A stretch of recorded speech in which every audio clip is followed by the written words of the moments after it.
Baiklah, siapa yang udah lapar banget untuk mendengarkan firman Tuhan? Bukan lapar makanan ya, lapar firman Tuhan. Siapa yang udah lapar firman Tuhan?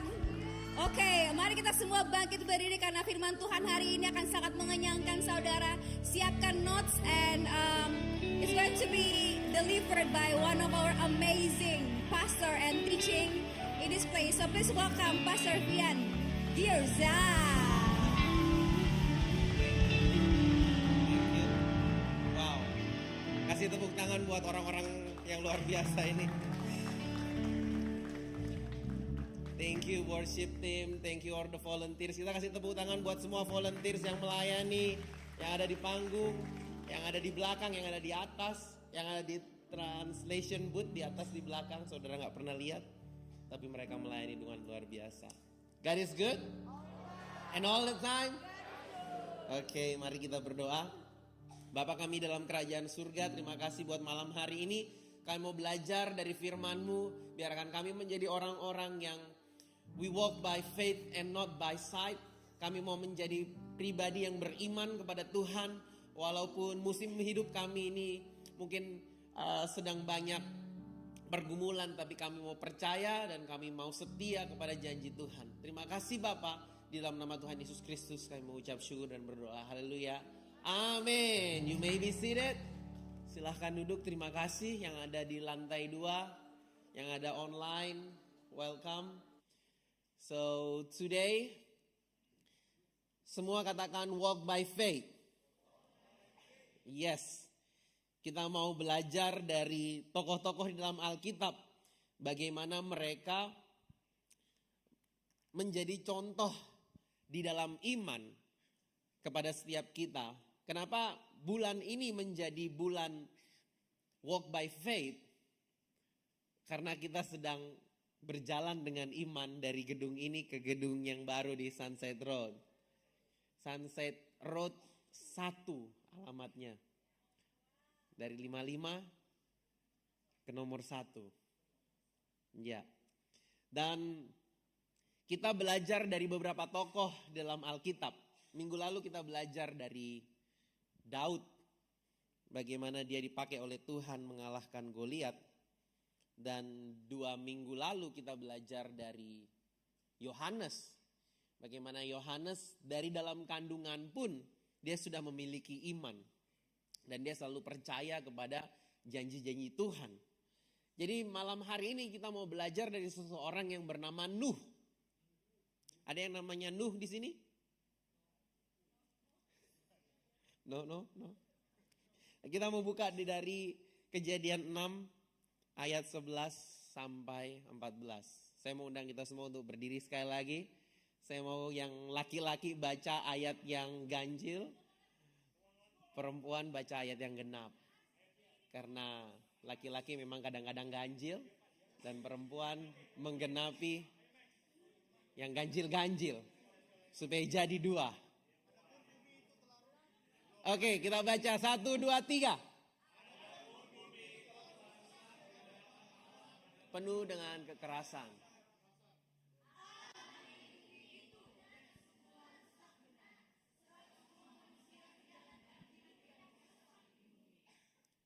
Berfirmanlah Allah kepada Nuh, aku telah memutuskan untuk mengakhiri hidup segala makhluk, sebab bumi telah penuh dengan kekerasan oleh mereka. Jadi aku akan memusnahkan mereka bersama-sama dengan bumi.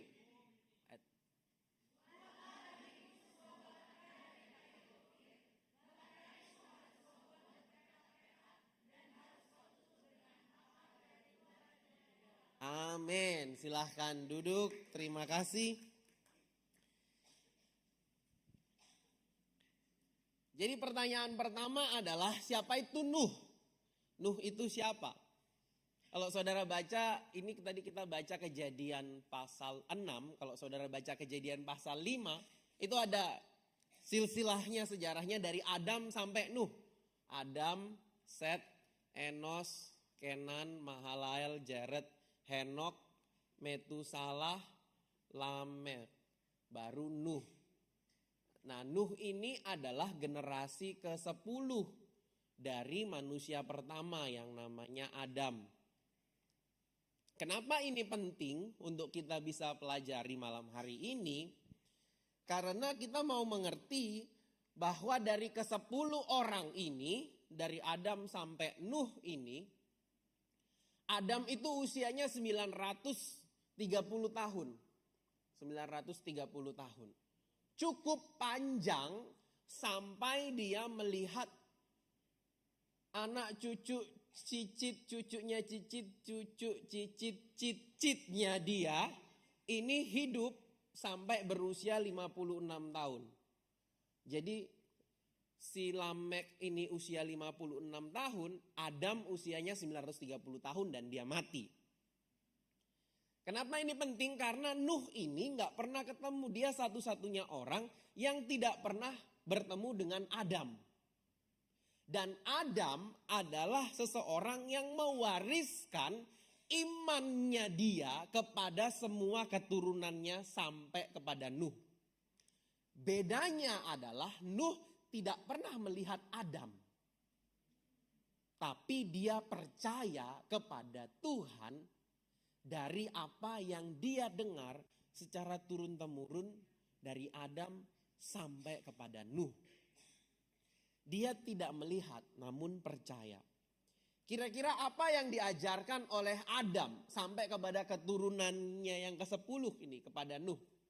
Ada 2 hal paling tidak yang bisa saya bagikan kepada saudara, apa yang diajarkan oleh Adam melalui imannya kepada keturunan-keturunannya. Yang pertama adalah Adam mengajarkan kepada mereka semua bahwa korban bakaran itu diperlukan untuk pengampunan dosa. Kejadian 3 ayat 21 firman Tuhan mengatakan, dan Tuhan Allah membuat pakaian dari kulit binatang untuk manusia dan untuk istrinya itu, untuk Adam dan Hawa. Kenapa? Karena Roma 6 ayat 23 mengatakan upah dosa adalah maut. Ketika mereka berbuat dosa, harus ada korban yang diberikan untuk menjadi pengampunan dosa Adam dan Hawa. Ibrani 9 ayat 22 mengatakan segala sesuatu, hampir segala sesuatu disucikan menurut hukum Taurat dengan darah. Dan tanpa penumpahan darah tidak ada pengampunan. Artinya yang diajarkan oleh Adam kepada semua orang ini, ketika kamu berbuat dosa, ketika kamu berbuat salah, kamu harus mengorbankan korban persembahan kepada Tuhan supaya kamu beroleh pengampunan. Dan semua ini dilihat oleh ke-9 orang ini yang ada di sebelah kiri ini, kecuali oleh Nuh. Jadi Nuh tidak pernah melihat bagaimana prosesnya Adam itu memberikan korban kepada Tuhan. Itu yang pertama. Yang kedua, Adam mengajarkan kepada keturunannya bahwa ada suatu janji yang diberikan oleh Tuhan kepada mereka semua. Dan janji itu ada di dalam Kejadian 3 ayat 15 yang mengatakan bahwa aku akan mengadakan permusuhan antara engkau dan perempuan ini, antara keturunanmu dan keturunannya. Keturunannya akan meremukkan kepalamu dan keturunanmu akan meremukkan tumitnya. Ini berbicara tentang akan ada suatu permusuhan antara manusia dan dengan iblis.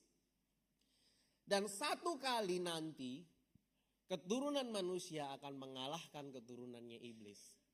Kenapa ini penting buat Adam? Karena Adam adalah orang yang pernah berada di Taman Eden. Satu-satunya orang yang pernah ada di Taman Eden dari semua orang ini. Dan dia tahu bagaimana rasanya hidup di dalam kerajaannya Tuhan.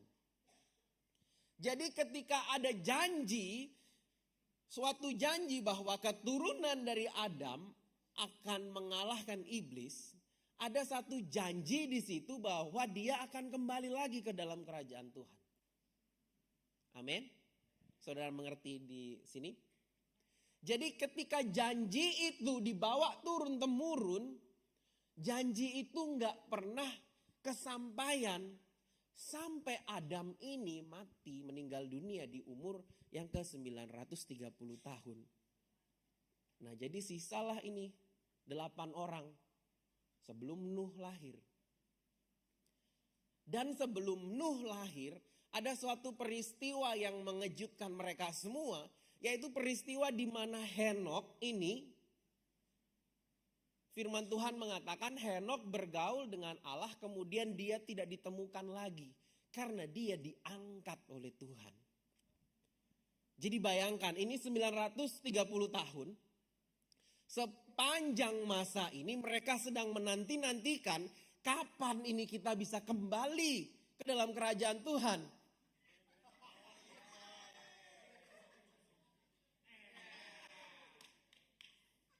Nanti yang di-upload yang jam 4 aja ya. Bisa kembali ke dalam kerajaan Tuhan. Dan janji itu gak kesampaian sampai Adamnya udah mati. Tapi setelah Adam mati, Henokh keangkat ke surga. Dan semua orang ini melihat dan semua orang ini terkagum akan kemuliaan Tuhan. Dan mereka mengatakan betul janjinya Tuhan itu bahwa kita semua nanti akan kembali ke dalam kerajaan surga. Kita semua akan bersama lagi dengan Tuhan. Tapi waktu Henokh naik ke surga, Nuh juga belum lahir. Kemudian lahirlah Nuh ini di antara ke-9 orang ini, termasuk dia, yang cuman dia satu-satunya orang yang gak pernah ngeliat gimana korban diberikan oleh Adam, dan dia gak pernah lihat gimana Henokh naik ke surga. But that's the key. Itulah salah satu alasan kenapa Tuhan minta pakai Nuh untuk melakukan sesuatu yang gak pernah dia lihat, untuk beriman kepada hal-hal yang hanya pernah dia dengar, tetapi Nuh percaya. Itulah sebabnya dia menjadi pahlawan iman, karena dia tidak melihat namun percaya. Tuhan Yesus mengatakan berbahagialah mereka yang tidak melihat namun percaya.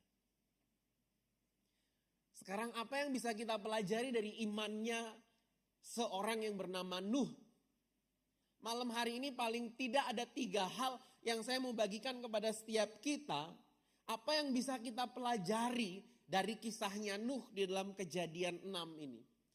Yang pertama, kita bisa belajar dari Nuh bahwa iman itu membuat kita peka dengan suara Tuhan. Saya terlahir di keluarga yang kami kalau kumpul bareng itu suka cerita. Cerita tentang kejadian-kejadian di masa lalu. Cerita tentang opa, opung dulu begini, oma dulu begini. Saya suka dengar cerita kalau oma saya itu dulu bisa lompat tembok, juara nembak. Terus di umurnya yang sekitar 80 tahun, kalau ada maling masuk ke rumah, dia masih bisa kejar malingnya.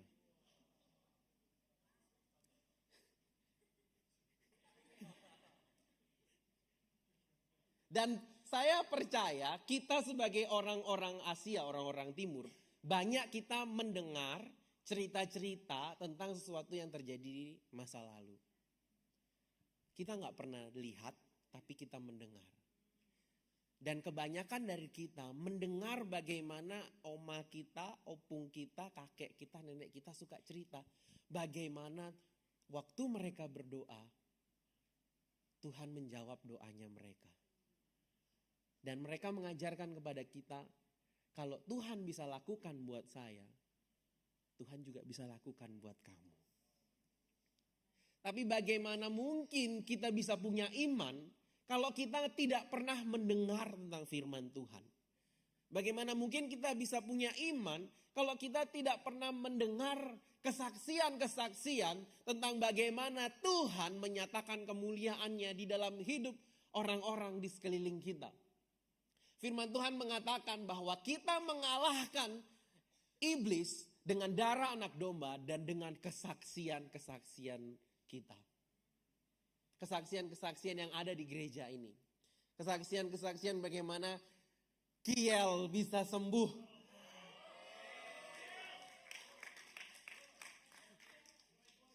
Sudah main volley. Sebentar lagi ikut Hillsong Leadership Academy. Kesaksian-kesaksian tentang bagaimana orang-orang di sekitar kita waktu berdoa kepada Tuhan, doanya dijawab oleh Tuhan. Itu membuat kita peka dengan suara Tuhan. Dan waktu kita peka dengan suara Tuhan, kita akan percaya dengan janji-janji Tuhan. Kalau dulu Tuhan bisa melakukan, hari ini Tuhan bisa lakukan. Karena Tuhan yang kita sembah adalah Tuhan yang setia lintas generasi. Dia setia dari zamannya Adam sampai Nuh 930 tahun. Dia setia dari Nuh sampai Abraham. Dia setia dari Abraham sampai kepada Tuhan Yesus. Dia setia dari waktu Yesus mati bangkit pada hari yang ketiga. Sampai sekarang kita menantikan kedatangannya yang kedua. Dia tetap adalah Allah yang setia. Berikan kemuliaan buat Tuhan. Yang kedua, apa yang kita bisa pelajari dari Nuh?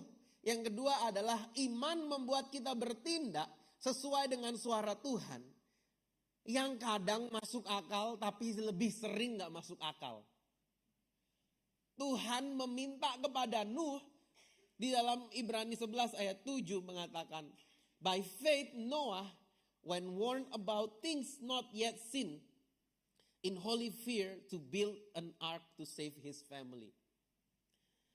Ibrani 11 ayat 7 mengatakan Nuh belum pernah melihat, tetapi dia percaya.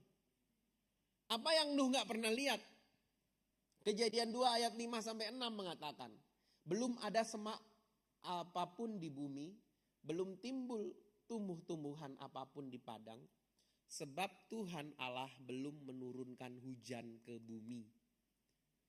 Jadi dari zamannya Adam sampai zamannya Nuh, itu belum ada yang namanya hujan. 930 tahun gak ada hujan. Dan Nuh disuruh untuk bangun bahtera di atas gunung. Dia gak pernah lihat hujan. Mungkin dia gak pernah ke pantai, Sanur. Dia mungkin belum pernah ada kapal zaman itu. Tapi Nuh percaya kepada Tuhan. Sesuatu yang kelihatannya tidak masuk akal. Nuh melakukan sesuai dengan perintah Tuhan. Banyak di antara kita di sini yang mungkin sedang melakukan sesuatu, kita lihat it's impossible. Mustahil untuk saya bisa lakukan semuanya itu. Tapi saya mau katakan kepada saudara, kalau Tuhan mengizinkan engkau boleh melakukan sesuatu, Dia akan menyelesaikannya dan menunjukkan kemuliaannya di dalam hidupmu. Tahun 2008,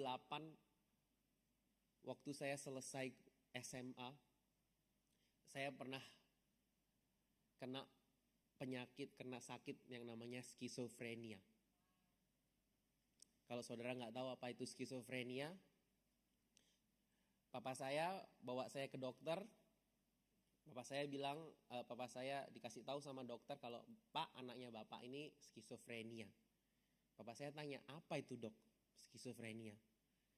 Dokter bilang, sederhananya skizofrenia itu anak Bapak ini, mohon maaf, anak Bapak ini gila. Jadi saya pernah gila tahun 2008. Makasih loh. Kalau nggak percaya ada teman saya ini dari SD sampai kuliah, Feby ini. Sampai kuliah saya tiba-tiba gila, sampai nggak kuliah lagi. Dibawa ke dokter, dokter bilang kepada papa saya, anak bapak ini nggak bisa disembuhin.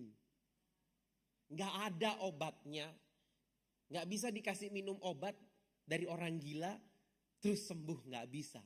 Nggak ada obatnya.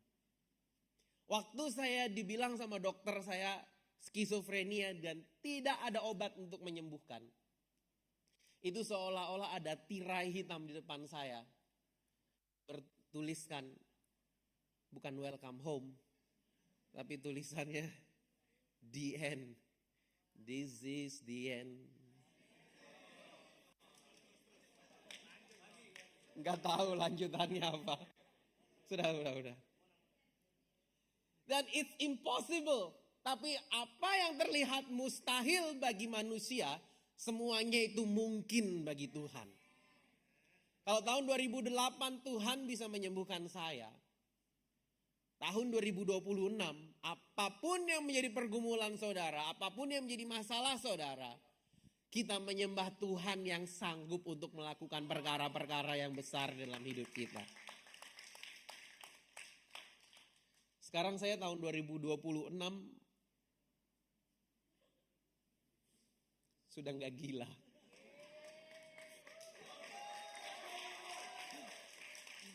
Kadang-kadang banyak dengerin cerita-cerita atau banyak orang yang WA saya bilang, tolong saya ketemu saudara saya, sepupu saya.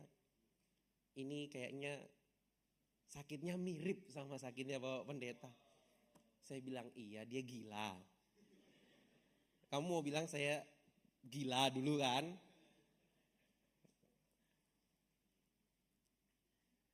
Sometimes it doesn't make sense. Kadang gak masuk akal. Pertanyaan buat kita semua pada malam hari ini. Apa yang kelihatannya gak masuk akal buat kita? Apakah Tuhan sudah memberitakan itu dalam hatimu? Tuhan kasih tanda buat kamu, buat kita. Karena waktu kita berdoa, saudara mesti tahu satu hal. Di dalam Alkitab mencatat ada banyak doa di dalam Alkitab yang tidak dijawab oleh Tuhan. Tapi Tuhan menunjukkan kemuliaannya. Tuhan lebih senang menunjukkan jawaban itu daripada menjawab doa kita. Ada di sini yang berdoa, kemudian datang suara dari surga, Mona. Ada datang suara dari surga, jawab doa kita. Boleh angkat tangan? Yang pernah boleh langsung ke surga? Gak ada. Tapi berapa banyak di antara kita yang kita berdoa untuk Tuhan jawab doa kita. Kemudian Tuhan tunjukkan jalan, Tuhan bukakan jalan buat kita. Yang pernah berikan kemuliaan sorak-sorai buat Tuhan. Kalau saudara ingat 2 minggu lalu, kita playback di Hillsong Conference. Pastor Julian khotbah tentang Yohanes Pembaptis. Saudara tahu Yohanes Pembaptis itu sepupunya Tuhan Yesus.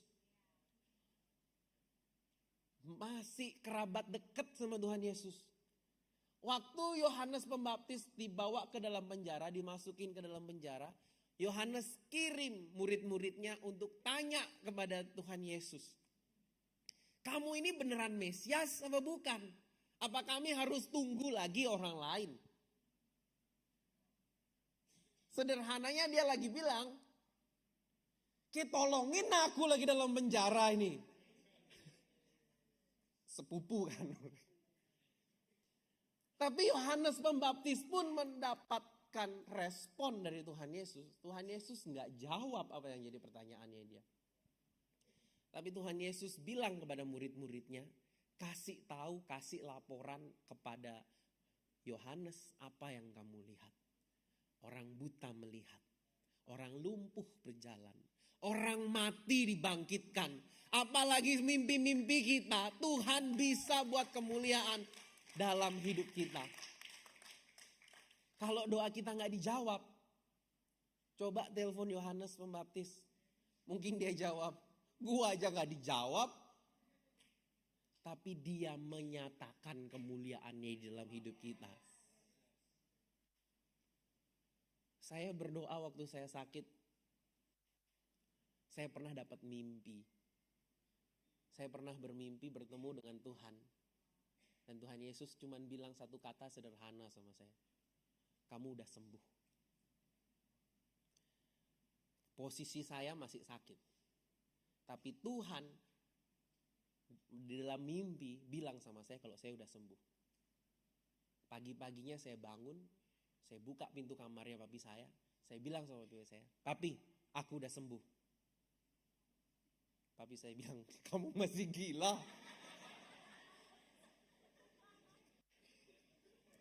Saya bingung, ini papi saya imannya udah menurun apa emang saya masih gila ya? Tapi Tuhan menyatakan kemuliaannya. Dari hari itu saya komitmen, jadi orang skizofrenia itu perlu sedatif, obat penenang untuk bisa tidur. Saya nggak minum obat tidur itu selama 7 hari. Saya paksakan diri saya bisa tidur teratur. Selesai 7 hari, saya coba lagi nggak minum selama 1 bulan. Bisa saya 1 bulan nggak minum obat. Saya baca firman Tuhan dalam Galatia 5 mengatakan, tetapi buah roh adalah pengendalian diri. Jadi kalau kamu punya roh dalam dirimu, kamu bisa mengendalikan dirimu. Dan dari malam itu waktu saya mimpi itu, sampai sekarang saya udah gak pernah minum obat lagi. Karena Tuhan bisa menyatakan kemuliaannya. Lebih sering dia menyatakan kemuliaannya dalam hidup kita daripada kita dengar suara dari surga. Yang ketiga yang kita bisa pelajari dari imannya Nuh adalah iman itu membuat kita bisa tetap bertahan di dalam pengharapan kita kepada Tuhan. Nuh membangun bahteranya kira-kira 100 tahun dia bangun bahtera. Tetapi dia tetap setia dan tetap percaya kepada firman Tuhan. Saudara bayangkan kalau misalnya di detik-detik terakhir dia memilih untuk berubah setia dan dia tidak percaya kepada Tuhan. Kita udah gak ada di sini semuanya. Dan ada masa-masa di mana Nuh ini, semua orang-orang yang menjadi komunitasnya dia ini, komunitas orang percaya ini, CG-nya ini, satu persatu mulai meninggal dunia. Sampai tinggal kakeknya sama papanya dia. Sisa Metusalah sama Lamek. Dan celakanya adalah bapaknya Nuh ini, yang namanya Lamek ini, dia meninggal dunia 5 tahun sebelum air bah itu datang.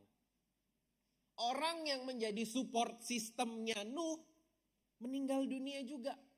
Tapi hujan belum turun. Air bah belum datang. Saudara bayangin, saudara dipercayakan oleh Tuhan. Saudara percaya dengan Tuhan, percaya dengan janji Tuhan. Orang tua saudara mengajarkan saudara untuk percaya, tapi orang tua saudara sudah meninggal. Jawaban dari Tuhan belum datang buat saudara. Tapi Nuh tetap bertahan. Sampai pada akhirnya kakeknya ini yang namanya Metusalah ini juga meninggal di tahun yang sama, 1 tahun sebelum air bah. Saya bisa membayangkan bagaimana kira-kira di detik-detik terakhir dari hidupnya Metusalah. Manusia yang paling panjang umurnya. Sebelum dia meninggal mungkin dia mengatakan kepada Nuh, percaya kepada Tuhan. Karena aku sudah ngelihat gimana Adam mempersembahkan korban bakaran kepada Tuhan. Bagaimana Adam menunjukkan kepada kita pengorbanan yang diberikan oleh Tuhan. Metusalah bisa mengatakan, aku sudah ngelihat dengan mata kepalaku sendiri. Bagaimana bapakku diangkat oleh Tuhan ke surga. Dan aku bisa bersaksi kepada kamu kalau Tuhan sudah berfirman, dia akan melakukannya. Saudara bayangkan Nuh yang udah sendirian. Sudah gak ada lagi anggota connect groupnya udah. Connect group di surga semua. Sisa Nuh sendirian tapi dia tetap percaya. Tetap beriman kepada Tuhan. Dan karena imannya dia. He preserved the whole earth and all the animals that we see today. Karena kepercayaan dari seorang yang bernama Nuh. Malam hari ini saya nggak tahu apa yang menjadi pergumulan kita. Saya nggak tahu apa yang menjadi masalah kita. Semua kita punya masalah. Semua kita memiliki pergumulan. Tapi semua kita punya Tuhan yang sama.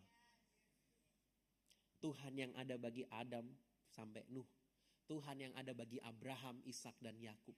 Tuhan yang datang with flesh bersama dengan Yesus Kristus. Dan dia yang mati, bangkit pada hari yang ketiga.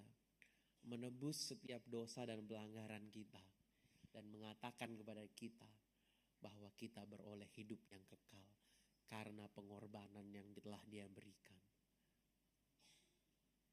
Apa yang menjadi pergumulan kita malam hari ini?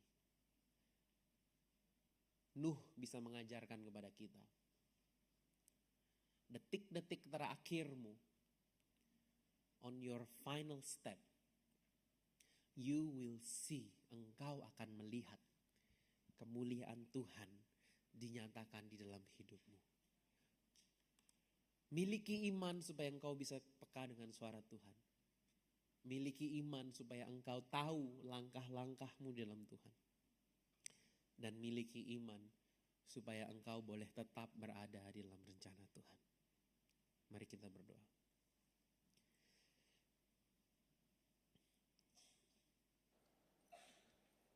Bapa kami dalam kerajaan surga, terima kasih buat malam hari ini Tuhan. Terima kasih ya Bapa kalau kami boleh belajar bagaimana iman yang tidak melihat namun percaya. Bagaimana Nuh boleh percaya kepada setiap perintah-perintah yang Engkau berikan kepada dia. Dan oleh karena itu Engkau menyelamatkan manusia melalui Nuh. Hamba-Mu berdoa Tuhan malam hari ini apapun yang menjadi pergumulan setiap kami. Kiranya kami boleh belajar supaya kami beroleh iman dalam Tuhan. Dan kami mau melihat kemuliaan-Mu dinyatakan di dalam hidup kami. Terima kasih Bapa, di dalam nama Tuhan Yesus Kristus. Kami berdoa dan mengucap syukur. Amin. Amin. Kemudian mari kita semua bangkit berdiri.